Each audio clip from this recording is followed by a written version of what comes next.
Κυρίες και κύριοι, καλησπέρα σας. Είμαι ο Απόστολος Μαγγηριάδης. Καλώς ήρθατε στον Επίλογο. Αυτή την εβδομάδα επισκεφτήκαμε τις ΗΠΑ στο πλαίσιο του 5ου Φόρουμ για την Νότιο-Ανατολική Ευρώπη που διοργανώνει το Φόρουμ των Δελφών, η εφημερίδα Καθημερινή και το Ελληνοαμερικανικού Συμβούλιο Ηγεσίας, και συναντήσαμε ενδιαφέροντες ανθρώπους. Ένας εξ αυτών, ο βουλευτής Τζον Σαρμπάνης, ένας άνθρωπος ο οποίος εκλέγεται επί 18 συναπτά έτη στην Βουλή των Αντιπροσώπων και συνεχίζει μια οικογενειακή παράδοση του πατέρα του, Πολ Σαρμπάνη, ο οποίος εκλεγόταν για πάνω από 30 χρόνια στην Γερουσία. Ο Σαρμπάνης, ένας άνθρωπος με πολύ μεγάλη μεταρρυθμιστική ορμή στην Βουλή των Αντιπροσώπων, μας μίλησε για μια σειρά από θέματα. Ας παρακολουθήσουμε τα όσα πολύ ενδιαφέροντα μας είπε. Congressman Sarbani, thank you very much for hosting ERT at your office today. We're here some days after the strategic dialogue took place. Do you sense that the US-Greek relations is at the all-time high? I think it's very, very strong, and I'm gratified to see this because we've worked over many, many years to strengthen the relationship.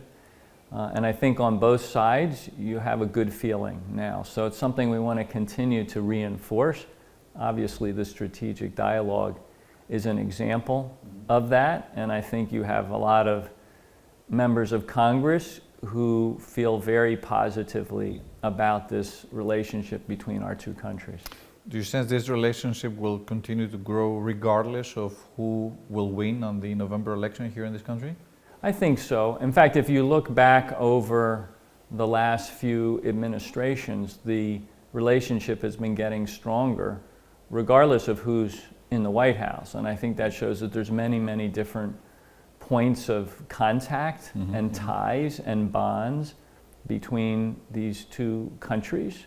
I think also the fact that during difficult times for Greece with the economic crisis, the United States was a strong partner, and I think that reflects well on the relationship. Obviously, Greece is very, very strategic as an ally for the United States and a trusted ally. It's based on values, which is the most important bond that you can have. You know, we live in a kind of not a very easy neighborhood, and there was a growing concern on whether the US would move its interests away from the Southeast Mediterranean, especially as there is a focus in China and the competition with all this stuff. But then both the war in Ukraine took place and then, of course, the Gaza situation. Do you think that cooperation under the different 3+1 schemes and under, of course, the auspices of the United States are the way to look forward, and in some ways you see the American presence in the neighborhood under that way? The 3+1 framework is very, very, very important at this point, and I think it reflects an understanding of the incredible positioning that Greece, Cyprus, Israel has in that region, and the opportunity for real collaboration with the United States. All of these various crises that we are experiencing only demonstrate how important it is to have a trustworthy and reliable ally in the Eastern Mediterranean, in that region. And Greece represents that and has done so for many, many years. But I think there's a new level of appreciation of just how important Greece is, and the Prime Minister is certainly leaning into this very strong relationship right now, and I think it's one that will continue to grow. Very recently, the US government decided to proceed with including Greece into the F-35 jet club, while also granting the green light for Turkey to get the F-16s, fighter jets. Are you satisfied with the conditions that could guarantee that those weapons won't be used in offensive actions against Greece? I think a very, very strong message was sent, both from members of Congress as well as from the administration, the Biden administration, that the decision to move forward with the sale of the F-16s to Turkey comes with a set of expectations, that those armaments will not be used in a way that undermines the alliance, that causes a disruption in the Eastern Mediterranean, Aegean, and so forth. So there's high expectations on the part of the United States that Turkey will use these jets in a responsible way, and I think there will continue to be scrutiny of that and vigilance about that, and I think that's very appropriate. Victoria Nuland said in an interview with the Turkish television that was probably like a week ago or 2 weeks ago, that Turkey would be able to join the F-35 program as long as the issue of the acquisition of the S-400 missile system is resolved. You know, in Athens, maybe there is a sense that Turkey is playing hardball. It gets in a constant bargain and ends up getting what it wants. Is that something that you also share as a view? I'm more hesitant about that. I think it's premature to have that kind of a conversation. In my judgment, let's see how things proceed. We've seen Turkey acting more responsibly recently in a number of different ways. Obviously, their decision to support Sweden's accession to NATO was an example of this. But also, we know there's been some warming of the relations between Greece and Turkey. Hopefully that will continue as things move forward. And then you can reevaluate some of these other things. But in my judgment, it's a little premature to talk about F-35s in Turkey. Yes. You have a family tradition that actually exceeds half a century. Your father first, and then you were an elected member in Congress for 18 consecutive years. For most of us who follow the American politics, we did not remember this country, the United States, as divided as it is today. And I would like to hear your take on why this is happening and what are the ways to combat that. It's a very challenging time here. I think that one culprit in this is all these various social media platforms, which tend to encourage people to have more animosity and conflict in their discourse with one another. And I think also we've gotten to a place where it's more team colors. You look in communities now, and the opportunity for dialogue and connection, even among neighbors, isn't what it used to be, because people sort of identify with, either the Republicans or the Democrats, and it's hard to bridge that gap. I do think it's possible, though. The way you do it is you get back to basics. You get back to the fundamentals of civic engagement, of one-on-one contact with people, of goodwill, who are going to operate in good faith, and also engage in kind of common enterprise. And I think a lot of that has to do with finding projects at the local level that people can join in and participate in together. That helps to bridge misunderstandings. It helps to bridge stereotypes. It lets people understand each other on a human level. And we need to develop that more, and I think build from that. And maybe we can create a new politics that is grounded in that kind of one-on-one human interaction. I'd love to see that as we move forward, and it's something I'm interested in helping to support. I know you have worked hard on educational issues in this country. Do you still consider education as a mean for social mobility? Because I'm asking that having in mind that tuition in various schools in this country is extremely high, and I'm not sure that poor people have the opportunity that they used to have in this country maybe like 20, 30, 40 years ago. Educational opportunity is still the most important thing in building a democratic society. And I've always emphasized that. I've tried to invest in that as a member of Congress. I actually authored something called the Public Service Loan Forgiveness Act, which would provide loan forgiveness for young people who have debt, but they want to go into public service, recognizing that we want them to contribute in that way, and we have to support them. But we have to design a system where educational opportunity is within reach for everybody, because that's what will propel the society forward. And also, frankly, it's a place to build those bridges I just talked about, which can fortify our democracy and what a pluralistic society looks like over time. So education continues to be the most important thing. And obviously, as the grandson of immigrants to this country, I appreciate the incredible emphasis that my grandparents placed on making sure their children, my father, my uncle, my aunt, had that educational opportunity, because they understood that that was the ticket to success, not just the ticket for success of individuals, but the ticket for success of the entire society. Will the U.S. join forces to combat climate change under any administration? I mean, is there broad consensus, realization that the issue is imminent? It continues to be a politically charged issue, more so than I would like to see, but I think the public in the United States continues to recognize, and with each passing day has a deeper appreciation, that we have to collectively address the challenge of climate change. And, you know, the way you solve this problem ultimately is you need large-scale public policy at a national and international level.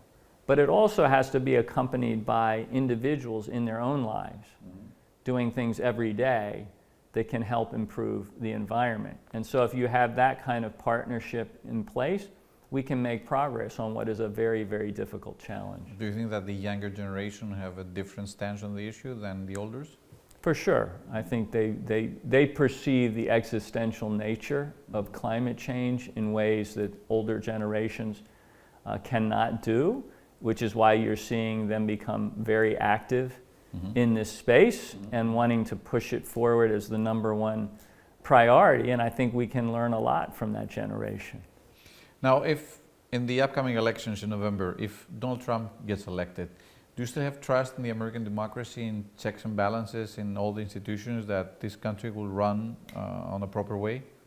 Well, I'm supporting President Biden in this coming election because I think he has the better vision for the country, and I think he's more committed, frankly, to our democratic principles than Donald Trump is.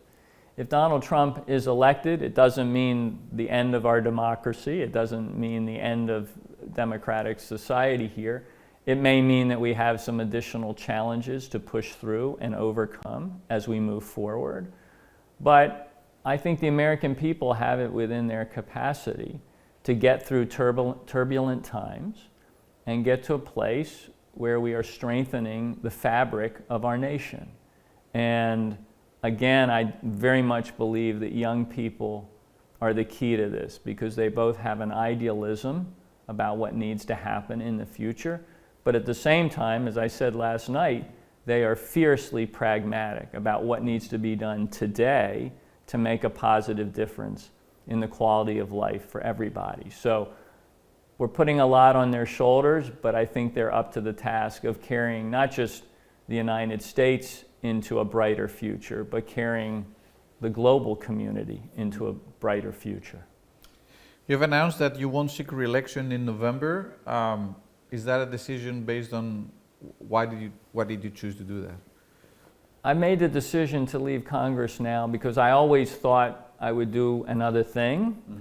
And if you have that in your mind, then there comes a point where you think, well, it's time to get started on that next chapter. What's the next chapter? I don't know yet. I just know that I wanted to have service in it. I want that to be an important part. I'd love to continue working with some of the key partners that I've worked with as a member of Congress on issues of healthcare, the environment, democracy, national service. These are all things I care about deeply, and I think there will be opportunities to continue to work on those challenges going forward. So it's more just that the time was right to move on and do something else, and I'm excited about that. You have a family tradition of more than 54 years in Congress. I'm sure that there is a ton of knowledge and experience that could be transcended to a new generation, and the question is whether you sense that maybe your kids would follow this tradition. Well, I have 3 children. I don't know if any of them will follow in this tradition, but what I do know is it's important for them to make their own decisions about where they want to commit their energies and their time and their focus. My father was very respectful of my choices, and for many, many years, I didn't pursue politics. I was a lawyer, I worked in the nonprofit world, I worked in the education arena, and then the opportunity presented itself back in 2006, and I thought, you know, this might be a good thing to go do with the experience that I had. So it was kind of a natural extension of the work that I'd already done. But I also know, and that's part of why I'm making this decision now to leave Congress, that there's lots of different ways you can have a positive impact on the world around you. And at different moments in your life, you may choose different ways of having that impact. So I'm very comfortable with the decision that I'm taking right now. What's your best memory of your father? Oh my goodness. I remember actually after he had retired, and I was serving here, when I would drive home to Baltimore, which is about an hour trip, I would call him or he would call me, and we would just kind of review the events of the day, because he was very interested, because he had been here, so he knew what it was like. So we would talk about the different things that I'd had meetings on or so forth, the votes that we were taking. And it's a nice memory to just think of that conversation that we could have, you know, every other day, let's say. And so I remember that in particular. Is there continuity on the Greek diaspora and the lobby here in Washington? Because the recent years, through the crisis, and of course when we saw what happened in the Aegean with the disputes with Turkey, we do realize now its extreme importance in this country. Yeah, I think that first of all you have the Hellenic Caucus here in Congress, which has many, many members from both sides of the aisle. You have the Congressional Hellenic Israel Caucus here as well. And that represents, I think, core support for this very, very important relationship between the United States, Greece, Cyprus, also seeing Israel as a partner in that mix. So I think that the support for Greece is very, very strong. And I think also that the broader diaspora community is now looking at Greece with a sense of pride. Because Greece has come through difficult times. That alone would be a reason to be very proud. But we also see that Greece is playing this extremely important strategic role in what is a difficult and challenging world. And that's another source of pride. And I think that Greek Americans, for sure, want to be as supportive of Greece as they possibly can be and continue to strengthen this strong set of bonds between our countries. And so that sense of pride is something that I think you feel in a very powerful way. And do you sense that there's a contemporary footprint of what Greek Americans stand for today? I mean, 100 years ago, you know, a bunch of Greeks came in this country, worked hard, they had their own footprint.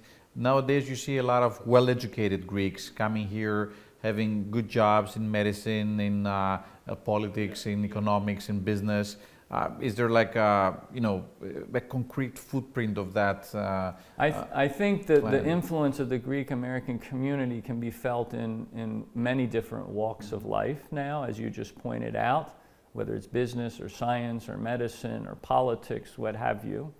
And that represents a kind of maturing of our community in this country.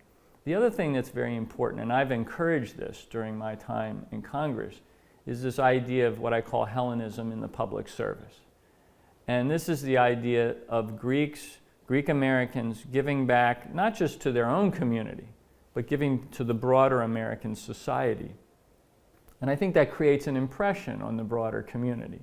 When they look at people in the Greek community, they see American citizens that are devoted to strengthening American society, bringing the values and the traditions and the heritage that we're so proud of as Greek Americans, but finding ways to contribute that for the good of the broader society.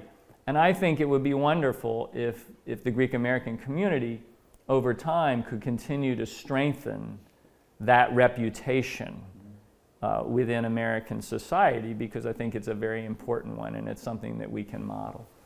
Finally, Congressman Sarbani, it's been 18 years since you first stepped in Congress, and you'll be concluding your tenure in November. Do you sense that you're leaving behind like a better world and a better country, or you think that the challenges are still here, and you know the race for democracy is a constant struggle on a daily basis? I think that every generation faces new challenges. We make progress, but then we face challenges. And the generation, if you want to call it that I've been here almost 20 years now, we've seen some great advances and we've seen some setbacks as well. But that's the nature of things. And I'm gratified to see that within a few days of my announcing that I was going to be stepping out of Congress, there were over a dozen candidates, including some very, very well-qualified candidates, who expressed their interest in running for my seat in Congress, including some young people that are coming along. Because what that tells me is they still have the idealism to want to serve. They still believe they can make a difference. And if they believe they can make a difference, then I believe they can make a difference. And that makes me optimistic about the future, even though we are facing some very, very difficult challenges right now. I think that we will find it within ourselves to push through those, to come out on the other side, and to lift up American society, and hopefully participate globally in lifting up others. Congressman Sarbani, thank you very much for being with us tonight. Thank you very much. My pleasure.